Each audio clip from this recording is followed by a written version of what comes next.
Sa initial presentation ng Philippine Computer Society, parang basta it's more than it's more than 20 million dapat ang votes ng Pangulong Duterte. Sir, yung pong sinasabi nating intermediary server, meron daw po ba diyang nakakapagpadagdag ng boto dyan sa server na yan, yung intermediary server? May napatunayan na po bang nagdadagdag ng boto yung server na yan? You know, mahirap yan. Kasi mahirap yan sabihin exactly. Mahirap sagutin yung tanong na yan.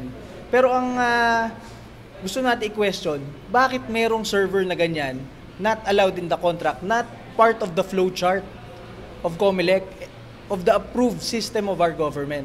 So yun muna tatanungin natin, bakit kayo may computer na lahat ng boto from the precincts, from the provinces, from the regions, will go to your server before it is transmitted to the transparency servers in the COMELEC National Office? Why is there a need for Smartmatic to have their own computer between the counting and the voters? Sir, kung hindi pa sigurado kung nakakapagdagdag ng boto yung intermediary server, saan po galing yung 20 million?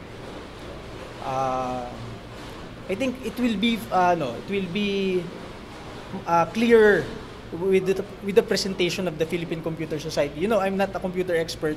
They just showed me this presentation, and they want to voice out this concern